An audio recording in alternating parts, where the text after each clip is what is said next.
Assalamualaikum warahmatullahi wabarakatuh. Saya Nosi Puspitasari, NIM B231170103. Karena di program KKNBF kali ini saya ditugaskan untuk membuat minimal 2 proker.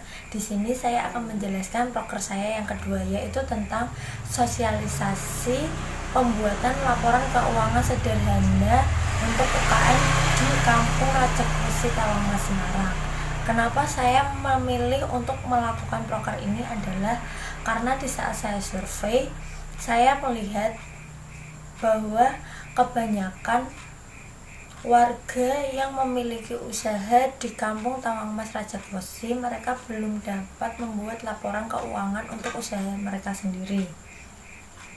Di dalam sosialisasi saya akan menjelaskan apa manfaat dari laporan keuangan sederhana.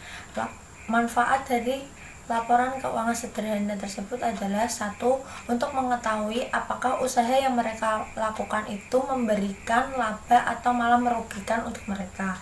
Yang kedua adalah untuk membuat laporan yang dapat digunakan untuk mendapatkan pendanaan dari pihak ketiga, yaitu misalkan dari bank.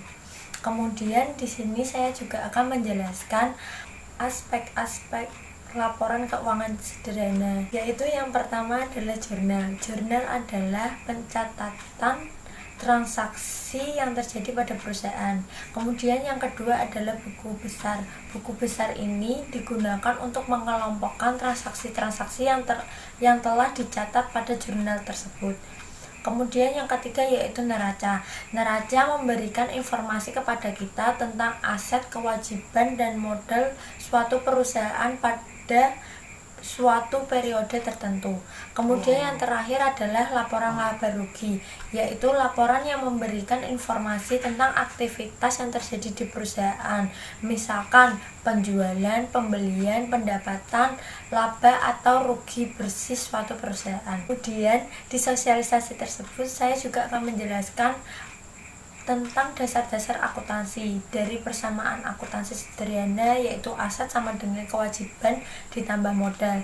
Yang kedua adalah aturan pencatatan debit kredit pada aset, kewajiban, modal, pendapatan, dan beban. Kemudian saya juga akan menjelaskan bagaimana alur pencatatan jurnal. Kemudian di dalam sosialisasi tersebut saya juga akan menjelaskan bagaimana cara menganalisis suatu transaksi. Apakah transaksi tersebut masuk ke dalam aset, kewajiban, pendapatan, modal, atau beban. Setelah itu saya juga akan memberikan contoh pembuatan laporan sederhana mulai dari transaksi yang terjadi, kemudian dicatat ke dalam jurnal, diolah ke dalam buku besar, kemudian diolah lagi menjadi sebuah laporan neraca, dan akhirnya menjadi laporan laba rugi. Sekian penjelasan dari proker saya yang kedua. Terima kasih. Wassalamualaikum warahmatullahi wabarakatuh.